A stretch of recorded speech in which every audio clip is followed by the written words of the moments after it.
Hello and welcome to Season 2, Episode 10 of LogiCast, the AWS News podcast brought to you by LogiCata. I'm Karl Robinson, CEO and co-founder of LogiCata, and I'm joined today, as always, by my colleague, John Goodall. How are you doing today, John? I'm okay. I can't complain too much because my power is at least on right now. Well, let's hope it stays on for around the next 29 to 30 minutes so we can complete the recording of Season 2, Episode 10 of LogiCast. But I know you have been plagued by power cuts recently. Not fun. Substation's gone up in the town, so it's like, oh, great. As opposed to going down? I suppose it's also gone down. Gone up, gone down. Either way, it broke. Well, gone up, I'm envisioning it going up in flames. Going I think down, something I'm just went bang. I think something went bang, yeah. Yeah, not fun in this day and age, lack of power. But we'll do our best to soldier on and record a full episode. So if you're new to the podcast, every week I curate a list of AWS news, which I share once a week in my weekly AWS News Roundup. And then John and I pick a subset of the articles from the News Roundup that we want to talk about in the podcast. So we've got a set of articles this week that we're going to talk about. And the first one of those is about AWS Application Composer, which has gone into general availability. Application Composer was launched into preview at reInvent back in November, December time last year, and it has now gone into general availability. So Application Composer allows you to visually build serverless applications quickly. So it's got a drag and drop interface for you to build out your serverless applications. So how does this work, John? So this is an interesting one. I know we spoke about this a little while back when it came out in preview, and to plug the community builder thing straight away, I again heard about this on the channels that we're in for that. Someone sort of putting this blog out to say it's now generally available. What this is this is two things kind of bundled up into one, right? As Werner said, if you've never worked with serverless before, or microservices architecture and event buses and all the rest of it, it can be quite confusing to work out where events are coming from and going to and how they talk to each other and all the data flows and all that jazz. Especially if all you're looking at is a YAML file or if you've never done it before. So this solves for both of those, right? The first thing this does is gives you a drag and drop interface with up-to-date icons. I know that's a thing for you. That you can just play with a canvas and put things together. And, I've got my API here, my endpoints are /this and /that and whatever. And they go to these Lambdas and that talks to these Dynamo tables. And here's the permissions model and all the rest of it. And it spits out a CloudFormation template or a SAM template, depending on what's appropriate, that you can then go and deploy, right? So you get what they call production-ready infrastructure as code. It's production-ready in that it works and you don't have to fiddle around with it and it just kind of does what it's supposed to do. That's really cool from an entry-level getting going. We don't know what we're doing with it, but we know that we need to be using Lambda as an API gateway and Dynamo and all the rest of it because some clever architect has told us this and charged us a load of money and then gone away again. Right, wonderful. For me, what's more interesting is the other side of it. Much like you can with the CloudFormation Designer, but this isn't awful, you can take a SAM template or CloudFormation template and put it in, paste it in, and it will give you this really nice diagram of everything and where it's flowing and the permissions and so on and so on and so on. They've done this to such an extent that they have what they call, I think they call them hidden resources, and that resources that you can't create through it, but it can still display them and show you what they're doing and where they talk to. The example that they use in the article is an IAM role. So it's read-only. You can't edit it in the canvas, but it shows you that it's a role for that particular API. That's great. That's brilliant, because one of the things that we do as consultants is one of the first things we do when we onboard a customer is we deploy some diagramming software into their account so that we can get at least a high level view of what's going on. This is that use case, but more specific. So the customer, your new employer, whoever, has this big swath of infrastructure as code, and you kind of want to get your head around what it's doing, and maybe you don't want to read a 10,000 line YAML template. If they're that big, you should be breaking them down, but you don't want to read several hundred lines of code. You'd rather look at a diagram, because obviously most people do. Shove it into this, get a diagram. Brilliant. brilliant. Love it. I did see a diagram this morning, actually, something somebody had shared on LinkedIn, and it had an old generation icon in there. I mean, it must have had about 20 or 30 icons on there, and 20, 19 like or a 29 hawk. of them were the current generation.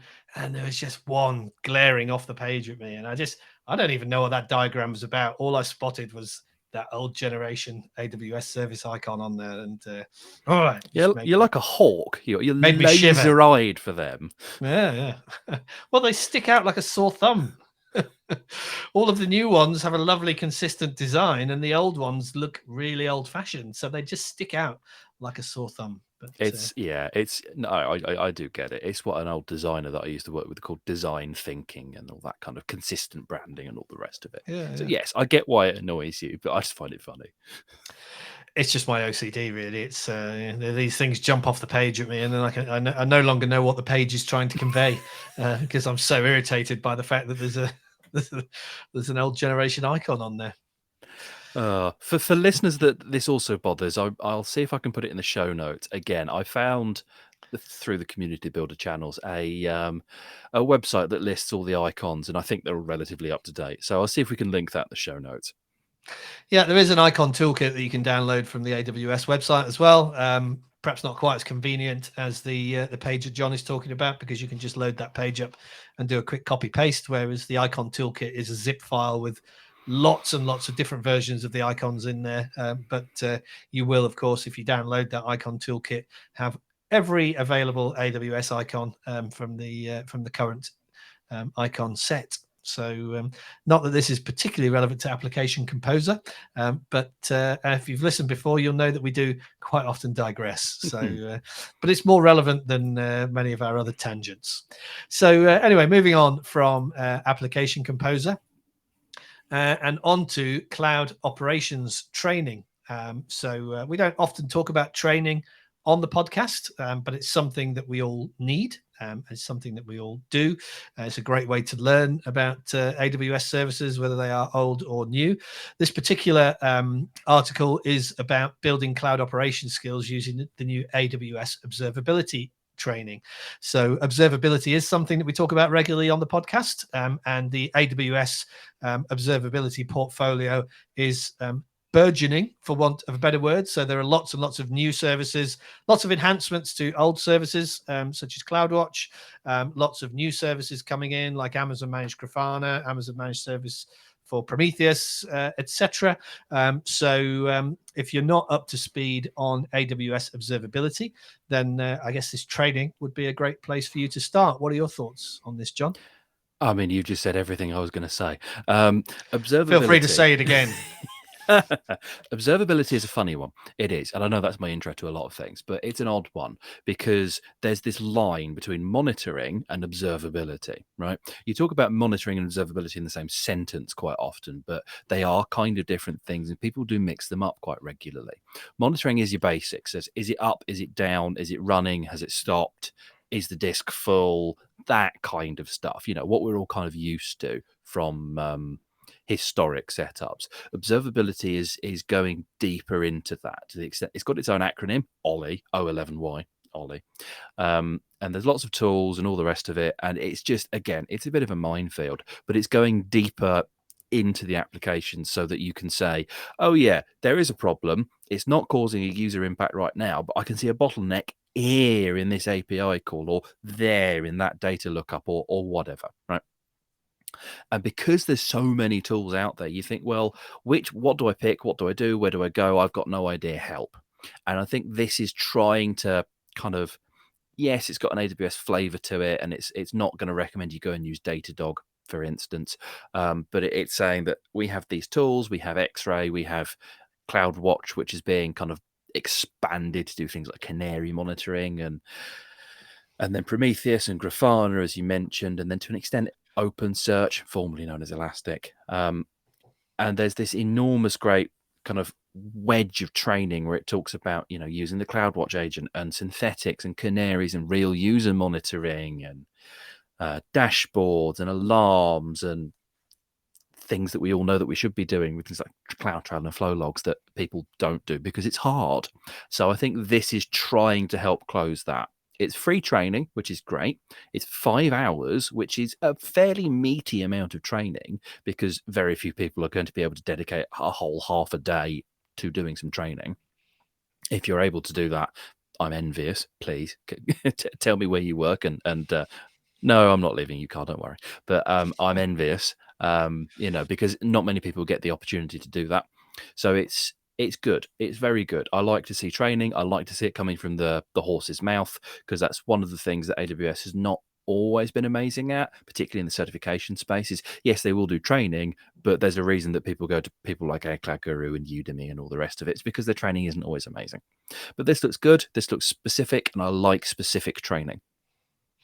And I was just scanning the article again to see whether or not you get a badge, because we do all love badges.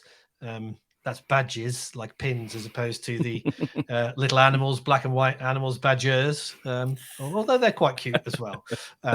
Also endangered, actually. But you won't get a badger by completing this course, but you may get a badge. But it's not clear from the article whether you will get a badge. But I think a lot of this AWS Skill Builder stuff, they do have digital badges. So one would assume that there is a AWS Skill Builder badge for completing the observability course or the observability training and passing the knowledge check at the end of it. So let's move on from observability training into serverless. We talk a lot about serverless, but this particular article talks about recognizing some of the potential risks of going serverless on AWS Lambda. So we often talk about the benefits and the how-tos. We talk less about the risks of Lambda. So this particular article is talking about some of the security risks. And before we start talking about it, I must caveat it that this one slipped through my third-party vendor filter that I normally apply when selecting news articles. Hadn't noticed that it was actually a sales pitch for a Cisco product called Panoptica. We're not endorsing that Cisco product because we've never used it.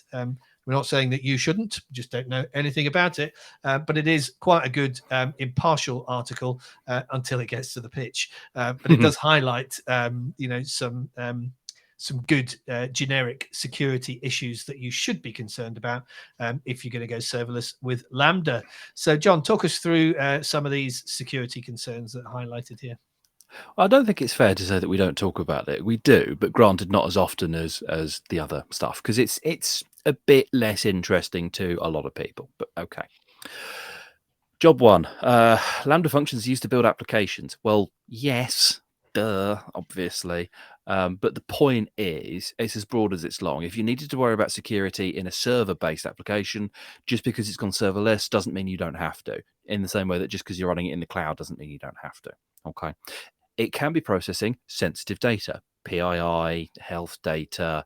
You might have to worry about ISO compliance, GDPR, HIPAA compliance, PCI, all of that kind of lovely acronyms that basically mean you need to hire auditors.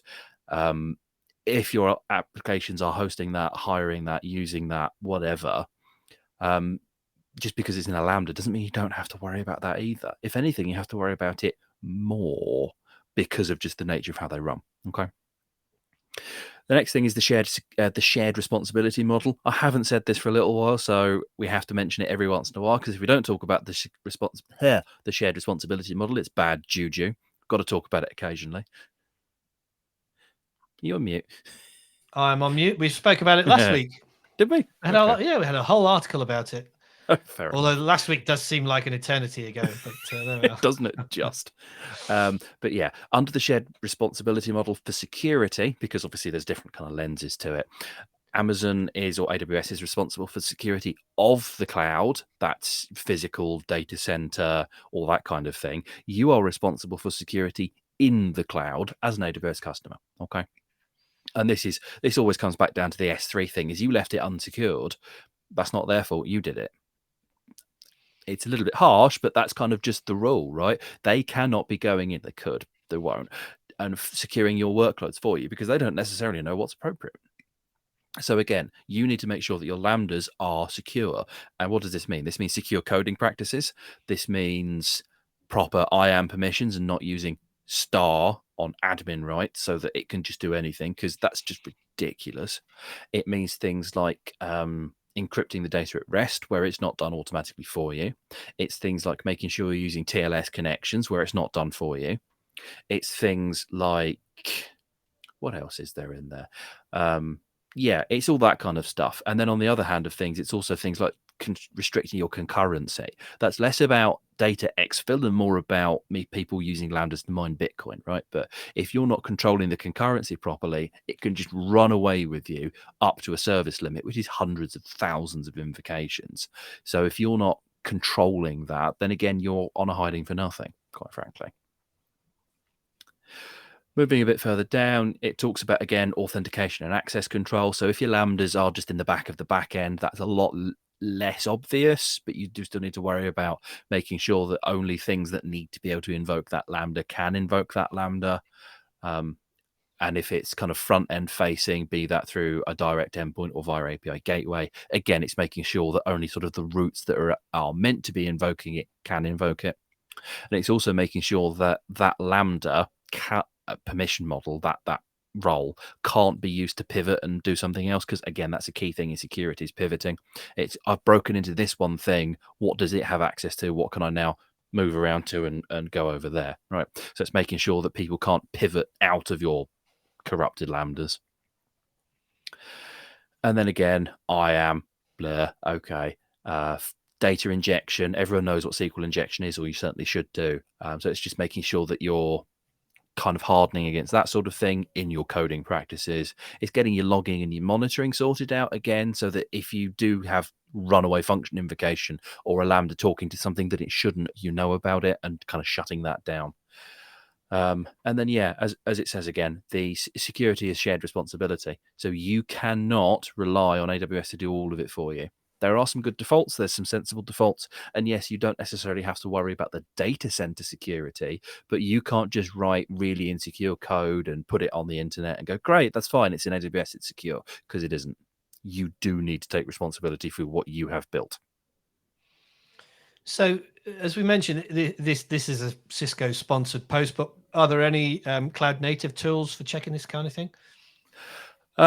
So yeah, the Cisco one. On the coding side of things, there's a few. So Code Guru, I think, does it in AWS. There's other like Sonar Cloud and Scrutinizer and those sorts of things will test your code for you, and they will give you security reports and things. For kind of web services and stuff, yeah, there's kind of like white hat probing tools and things that you can use. None come to mind, but I've used a few of them. And at the end of the day, you can always just go and hire some pen testers and see what they find. Cool. Okay, let's move on from serverless security into monitoring. And we found this interesting article. Monitoring serverlessly, yeah, and securely. So we found this interesting article from cloudonaut about AWS monitoring with EventBridge. So we normally don't think about EventBridge when we talk about monitoring. We think about CloudWatch, but this article shares some Terraform code snippets for monitoring for certain events that can be generated by EventBridge. So tell us about this, John. So we'll do a definition in case people aren't familiar. EventBridge is an event bus, right? It's just stuff goes into it and you can listen to it and do things in response, okay? Almost every service publishes something to EventBridge. It might not necessarily be what you're looking for, but almost everything publishes something to EventBridge, right? Lambda publishes to EventBridge. IAM publishes to EventBridge. You know, pick a service and it pretty well all publishes to EventBridge. So that's that, right? You can subscribe to EventBridge and trigger either SNS topics or emails or Lambdas, which is the more interesting thing, to EventBridge, so that you can, in response to something happening, do something either about it or send a notification or whatever. A lot of what I've used EventBridge for in event-driven architectures is things like fire and forget jobs that you then need to know when they're finished, that kind of thing. Like you submit a batch processing job, it'll take a few minutes. And then instead of having to poll for that job, is it still there? Is it still going? Is you just listen to EventBridge and that fires off the Lambda service and says, this is finished. And then you can go and do the thing with it, right? The example I like to use, what I've done before, is transcoding user-generated content. So they've uploaded a video. You need to transcode it into formats that you can then ship. And then you need to tell your database that it's then transcoded and available to be shipped.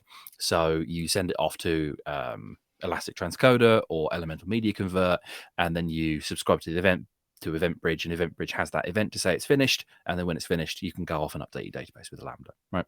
That's kind of a lot of what I've used EventBridge for. But yes, it is perfectly capable of doing monitoring. So things like snapshots, have they been done? Has an SSM task finished? Has an ECS task that should be running, has that stopped? That kind of thing. And then to your other point about security, you can do image scans in ECR of your Docker images, and you can monitor that through EventBridge. So you can see whether there've been severity content and all the rest of it. And if you've got a critical or a high that's come out in the report, you could have that send an email to say, by the way, you've got some problems, you need to go and look at them. So that's kind of quite cool. Cool. Yeah, I like the snapshot one myself. I spotted that when I was scrolling through this article earlier. As I mentioned at the start, there's some useful Terraform code snippets. If you actually want to implement some of these, should just be a case of copying and pasting those code snippets in, modifying whatever parameters you need to. It's worth saying that it's not the Terraform that's interesting, right? Because that JSON can be lifted and shifted into JSON-based CloudFormation templates, or quite easily modified to be YAML-based. So that event pattern is the interesting thing. The Terraform itself is kind of neither here nor there. Yeah, cool. Okay, let's move on to the last article for this week's episode, which is back onto the subject of AWS's own silicon. So we've mentioned Graviton, AWS's ARM-based silicon, in a number of episodes. This week, there's an article on DevOps.com about AWS delivering on the latest Graviton 3 price performance promise. I think this is off the back of some recently launched instances, the M7G and R7G instances, which I can't remember if we spoke about before, but certainly they made it onto the news roundup in a previous week. Lots and lots of instances now available on AWS's own silicon, which they claim has a much better price performance ratio than other manufacturers' silicon. So what can you tell us about this, John? I generally quite like ARM, right? You and I are both sitting here using Apple silicon, which is ARM. I like ARM. I write my Lambdas to generally use ARM because the price to performance ratio is just better. It just is, provided that the workload is adequate, right? These M7 and R7G instances, I believe, are memory optimized on the M and read-write optimized on the R. I might be wrong. What do we think? I think I'm whatever. Their memory and their IO optimized, that kind of thing. Yeah. M7 are general purpose for general purpose workloads such as application servers, microservices, gaming servers, mid-sized data stores, and caching or caching fleets. And the R7G instances are a great fit for memory-intensive workloads such as open source databases, in-memory caches or caches, and real-time big data analytics. So why isn't the M memory optimized? That's just whatever. Okay. AWS rubbish naming taking effect here. But yeah, that's fun. Yeah. What is it? R for RAM? I don't know. I don't know what the M stands for in in general purpose. No idea. General purpose. What shall I use that for? Oh yeah. Yeah, there's a couple of cool things here, right? So the first thing that the article talks about, and it's a little bit outside of our wheelhouse, but I'm a nerd generally, is it's using the latest version of RAM, DDR5, which for those unfamiliar runs at clock speed something like 2 times higher than DDR4, which was 2 times faster than DDR3. It's running at something like 5,000 megahertz or mega transfers a second. It's running at mad speeds. And then on top of that, extra bandwidth, again, it's like 50% wider memory buses. So you can just move more data and deal with it more quickly, which is great. We like that. That's very good. The previous instances of Graviton would have been using DDR4, so that's obviously a big thing there. And those of you that are using Intel 12th gen versus 11th gen processors, you'll know what I mean, right? You've gone from kind of this level of performance to this level of performance from not an enormous change, generally speaking. So that's really cool. ARM struggles a little bit in some cases with general purpose workloads because in my experience, and this is kind of my view, but an ARM chip generally is a whole bunch of specific circuitry glued together, right? You'll have a neural engine, you'll have a this engine, or that engine, or whatever. But its general purpose computing power is lower than just an x86 Intel or AMD CPU. It just tends to be. So they are clearly making a case for it by making it, I don't know, cheaper, possibly for the general purpose workloads. And the fact that it runs on faster memory is definitely going to help there. On top of that, of course, yes, it is delivering better price to performance because it's saying it's 25% better this and it's 50% better that, and so on and so on. For me, what always becomes quite interesting is they run these ARM chips out on EC2 first on these sort of specific instances, and then give it a few months, and that trickles into the Lambda and the Fargate world, and then all of a sudden everyone can use it. And again, you're not having to worry about using these M and these R specifics because they don't have, there's not an M7G micro, as far as I know. They start at like a medium or a large or something like that, I think. Medium. Yeah, there's not a micro. It's not going to sit free tier, but there is a T4G micro, which is probably not free tier now, but it will kind of get there eventually, right? So when they get trickled down again to the lower tiers and trickle down into Lambda and Fargate, then everyone gets to benefit from this, from better price performance, lower price generally for your general purpose workloads, and everyone can nerd out about ARM some more. Yeah, and of course, price is a big one at the moment, with everyone looking to tighten their belts, particularly if they were backed by Silicon Valley Bank, I suppose. Although I did hear that the UK arm is being rescued by HSBC. Apologies if you're listening to this in the future. This is a current topic that's going on in the news right now. Yeah, containing cloud costs is high on everyone's agenda. And if you're running large fleets of EC2s, then, potentially reducing your compute cost by 25% by moving to a Graviton instance could generate enormous savings for your business. And of course, sustainability, one of the other topics that we cover off regularly on the podcast. If you're using less energy, it's also going to be better for your sustainability credentials. So, lots of great reasons for moving to ARM-based Graviton processors. It's very worth saying as well that if your workloads themselves maybe aren't ARM compatible, the databases can be, right? RDS will run quite happily on ARM instances and you can just migrate to them. Yeah, I say that. It's a lot easier said than done, but there's no reason not to because you're just using that service. Yeah, I mean, anything, databases or, any of the serverless stuff that you mentioned, Lambdas, etc., you have the option to run them on Graviton. So no reason why not not? to. Yeah, exactly. Why not? So that brings us to the end of the articles for this week, to the end of episode 10 of season 2 of LogiCast. We're going to be taking a short break next week, so we're not going to be producing our regular LogiCast episode.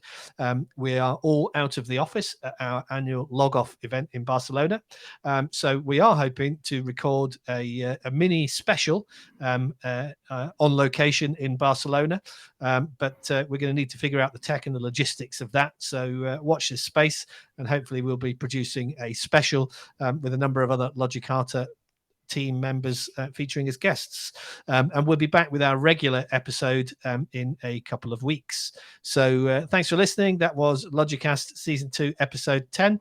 We'll see you again next time.